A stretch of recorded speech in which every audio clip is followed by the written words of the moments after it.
Bonjour à tous, je suis Pierre de la Grotte Chaude et aujourd'hui on va parler d'une figurine de contrefaçon Dragon Ball façonnée à partir d'une rumeur et dont la popularité est basée sur un énorme malentendu. Dans cette vidéo, nous n'allons pas simplement parler d'une figurine Dragon Ball de contrefaçon, nous allons parler de la série Dragon Ball de contrefaçon.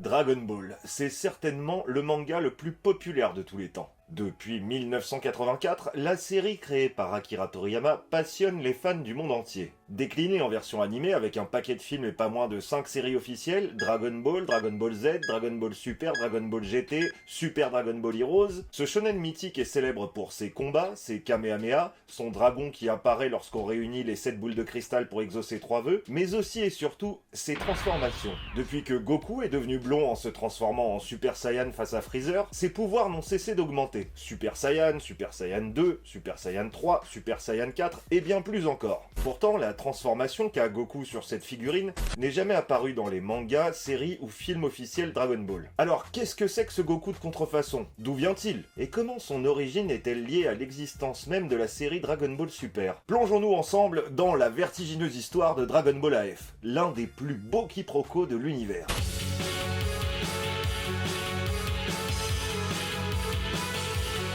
C'est parti pour un petit voyage dans le temps. Nous sommes en l'an 2000 au mois d'octobre. Internet n'en est plus à ses balbutiements, mais le web est loin de ressembler à ce qu'il est aujourd'hui. On chatte via les logiciels de messagerie instantanée MSN et IM. Coucou.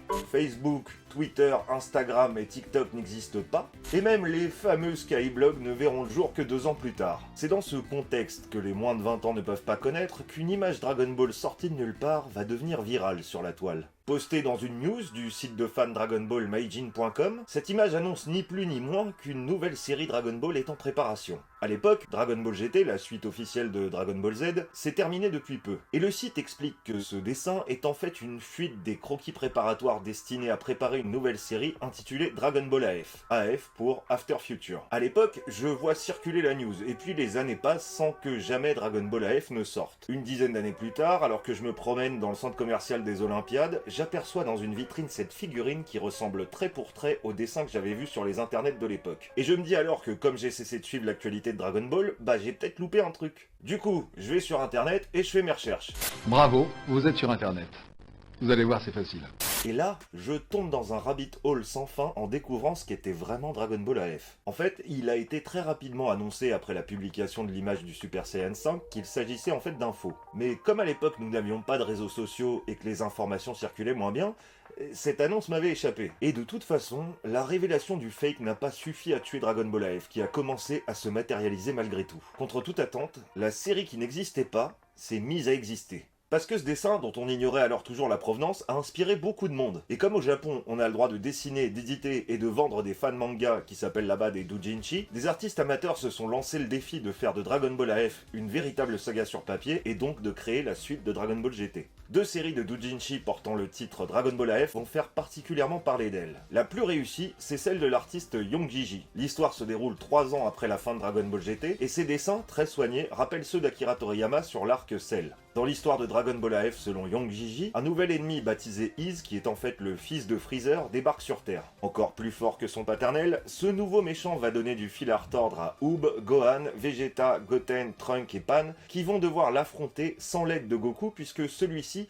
s'est envolé sur le dos du dragon Shenron à la fin de Dragon Ball GT. L'autre série Dragon Ball AF marquante était dessinée à l'époque par celui qui se faisait appeler alors Toyble. Dans cette version, les dessins sont beaucoup moins stylés que chez Young Gigi, et l'histoire raconte l'affrontement entre nos héros et un nouveau Saiyan méchant créé à partir de l'ADN de Goku pour devenir l'ennemi le plus puissant de tous les temps. Comme dans la version de Young Gigi, Goku est absent au début de l'aventure, et lorsqu'il fait son grand retour au 5e tome de la série, les dessins, jusqu'ici correctement ancrés, deviennent des crayonnés. Et l'histoire demeure jusqu'à ce jour inachevée, contrairement à la version de Young Gigi qui a une vraie fin à la fin de son 10e tome. Et si Toyble n'a jamais terminé sa série, c'est tout simplement parce qu'il a été repéré par la Shueisha. La Shueisha, c'est les ayants droit des aventures de Goku. Et aujourd'hui, Toyble s'appelle Toyotaro, et il est tout simplement devenu l'auteur principal de la série officielle Dragon Ball Super. Mais attendez une petite minute, on va réfléchir. On a donc une série officielle Dragon Ball qui existe parce que son auteur s'est fait repérer en dessinant un fan manga, inspiré par un dessin qui a fait le buzz sur internet, et ce mec il est maintenant super connu et il gagne sa vie grâce à ça. Mais alors, d'où vient à la base le dessin qui a été diffusé sur internet dans les années 2000? Qui est l'auteur de cette illustration qui a engendré des dizaines de pages de manga, des fan animations, et même cette figurine là? Cette question, elle a mis 12 ans à être répondue. C'est le 14 février 2012, sur le forum Kazenshu, qu'un utilisateur du nom de Raikugen a élucidé le mystère. Raikugen a découvert en feuilletant le numéro 92 de la revue espagnole Hobby Consolas, l'équivalent local de Console Plus, que cette fameuse illustration de Goku en Super Saiyan 5 était en fait un dessin envoyé par un fan. Et ce dessin, il est reproduit à la page 134 du numéro de mai 1999 de Hobby Consolas dans le courrier des lecteurs. Sur le scan de la page concernée, on découvre le nom de l'auteur du fanart. Enfin, il s'agit d'un certain David Montiel Franco, qui résidait à Alicante et qui avait à l'époque 19 ans. Est-ce que vous réalisez un petit peu le délire? Je possède aujourd'hui une figurine et un fan manga qui ne seraient pas entre mes mains si un jour de 1999, le petit David Montiel Franco ne s'était pas décidé à prendre ses crayons et à faire un dessin d'un personnage qu'il avait inventé. Le mindfuck est absolument total. Si David Montiel Franco n'avait pas réalisé ce dessin, Toyotaro n'aurait pas fait son fan manga Dragon Ball AF, la Shueisha ne l'aurait pas repéré, et Dragon Ball Super n'existerait peut-être pas. De quoi donner des idées aux fans du Visiteur du Futur et de Terminator qui détestent Dragon Ball Super. J'ai fini mon dessin, je suis content. Je vais l'envoyer au Hobby Consolas. Qu'est-ce que c'est? Surtout, n'envoie pas ton dessin à Hobby Consolas. Pardon? Parce que si tu lui envoies, voilà ce qui va se passer.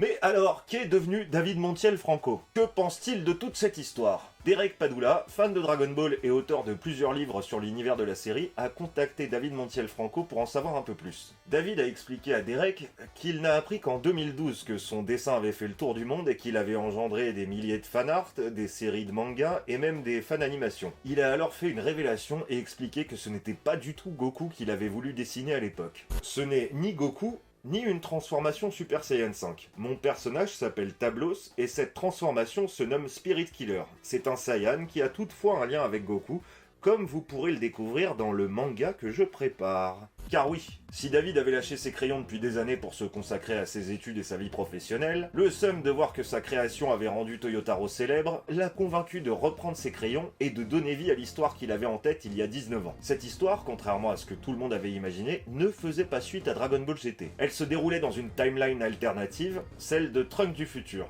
Et le AF voulait en fait dire Alternative Future. Au sujet de Toyotaro, il déclare à Derek: sa chance a été de vivre au Japon et de tirer profit au bon moment du bon filon avec Dragon Ball AF. Son manga Dragon Ball Super est bien dessiné, mais l'histoire est inintéressante et les personnages n'ont rien à voir avec ce qu'ils étaient dans Dragon Ball Z. J'aimerais que Young Gigi et lui soient plus reconnaissants de ce qu'ils me doivent et qu'ils me créditent. Aujourd'hui, David a pris le pseudo de Tablos, le personnage par qui tout a commencé. Il tient des stands dans des conventions de type Japan Expo et publie sur internet son manga Dragon Ball AF Origins. Dans ce manga, il raconte sa version du mythe qu'il a engendré malgré lui, sans jamais en récolter les lauriers. Et si vous voulez lire son Dragon Ball AF ainsi que celui de Toyble et celui de Young Gigi, vous pouvez trouver les liens dans la description. Voilà, c'est tout pour la vertigineuse histoire de Dragon Ball AF. On se dit à très bientôt. Allô? Hello, c'est Patrick. Dis donc, t'as pas du tout expliqué d'où qu'elle vient la figurine? Et c'est qui l'a fabriquée? Et t'as même pas fait l'unboxing? Escroc! C'était encore une arnaque au compte CPF. Du coup, c'est tout pour la vertigineuse histoire de Dragon Ball AF. On se dit à très bientôt pour une nouvelle découverte. Et d'ici là, n'oubliez pas, méfiez-vous des contrefaçons.